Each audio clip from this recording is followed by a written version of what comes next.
Welcome everybody to this video, and today we're going to give my thoughts on fitness and overall wellness for all ages and special populations, people with injuries or weird postural distortions. So let me get into this. So in my personal opinion, I remember when I was growing up, I'm flat-footed, and I had my hips always hurt, and I always had pain in my knees and my feet when I ran or walked. But as I got older, I did some research. I started working on some mobility work, working on some stretching. I started powerlifting, strength training, and that helped a lot of my kind of some posture issues and my feet issues. And I see a lot of stuff in the fitness industry today that's very, very, people overcomplicate things, and a lot of people in here they're not certified to give you advice because, they don't have any certifications or real experience like that, So I think everybody should do basic strength training, now at least 2 or 3 times a week. That's not a crazy amount of days, but it doesn't matter, even if you're not trying to be a power lifter, I'm not doing as much stuff like that anymore. But I do hit the squat, barbell squat, bench press, overhead press, and some deadlifts and pull-ups. Those are all compound movements, full body functional movements. If I'm squatting here, I'm engaging my core, I'm squatting down, every part of my body is engaged. I'm not necessarily using a Smith machine squat where it's already assisted. Squatting with a barbell by itself has so many beneficial benefits. Same with military press, engaging your core, increasing your rate of force production. That's a great exercise. But even if you're an old lady, someone my parents' age, you have maybe your knee pain, if you're flat-footed, if you're having any pain in your low back, it's probably connected to your hips. I can't diagnose anything. Disclaimer: I'm no physical therapist or doctor. I'm a CPT and a certified group fitness instructor with AFA and ASM. But yeah, usually if you have low back pain here, it's probably because something in your hips, underactive hip flexor, and you have a postural distortion. And just because you have a postural distortion, I'll give you an example. Just because you have maybe a low back arch, or you have a underactive upper trapezius right here, that can be corrected with correctional exercise using a medicine ball, or just proper posture through exercise.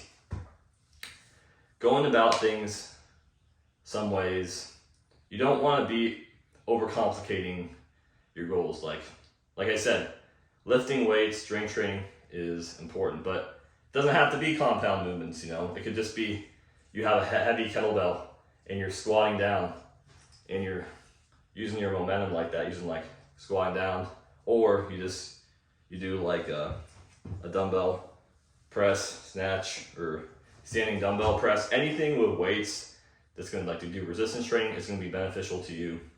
Now, stretching wise, what you want to do is you want to and NASM talks about optimal performance training, and it has OPT model of different phases 1 through 5, and you could pick phase 1, mix it with phase 4, do some static stretching. Static stretching is just basically holding the stretch. Dynamic stretching is you're kind of actively flexing a muscle while you're kind of stretching, and you got different kinds of things you go about on different days. Some days you might do some weights, strength training, weights training, and some stability stuff with a Bosu ball.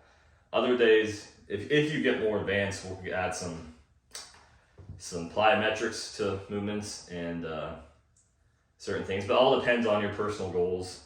It's always, NASM always talks about client's choice and what you want to do. And me as a trainer, a fitness professional, is going to help you reach your goals the best I can and help you get healthy and strong and fit. Because I don't like that idea of, extreme dieting, green shakes, all that, all those fitness frauds out there in the early 2000s, even today, and I'm not a licensed professional yet when it comes to nutrition advice, but I have a pretty good understanding of it, and I can give you recommendations. So you want to aim for complete proteins. That means, it has all essential, amino acids. You want whole eggs, chicken, beef, like preferably ground beef or steak. Ground beef is probably the most affordable, and pork has some benefits as well. That's a complete protein. An incomplete protein would probably be, well, I know is, could be legumes, peas, like pea protein, and a bunch of other like protein bars, protein powder. Like those are protein sources, but they're not like a complete protein source. Some protein powders that are from dairy have those essential amino acids, and dairy foods are complete protein. And you want to get like good plate, and you want to get a good combination of protein, carbohydrates, and fats. These are called macronutrients. They have great benefits in the body. These are essential for human health. And of course, you'll have people out there that say keto guys or carnivore guys. Carnivore guys will say, "Oh no, carbs are bad. Eat carnivore." They all have some truth to them, but for the vast majority of the population, this is probably your preference. This is my preference, but So fats, are essential for human health. They help you feel satiated. Cholesterol, any butter, stuff like that, fat, from meat, stuff like that, your body needs it, like your brain and your heart is, made out of, it's cholesterol, so it needs that. And carbohydrates, are great for, especially glycemic carbs, great for fueling your workouts. It make you feel helps, grow your muscles. And protein, so you mix all three, protein, carbohydrates, and fats, that's a complete meal. And portion sizes, one plate, part of the plate protein, good amount of carbs, good amount of fats, a great complete meal. Now, going back to what I said earlier, you don't want to overcomplicate things, If you love eating, pasta, or if you like a lot of carbs like rice, potatoes, oatmeal, feel free to have that, If you eat that stuff and more than sugar or candy, then you'll be much healthier. Even getting more into the exercise science part of these things and nutrition, all this stuff has so many benefits to your body: protein, carbohydrates, and fats. But don't keep in mind, it's different when you eat fried chicken and all fried fatty foods. That's bad oils, bad cholesterol. That's all.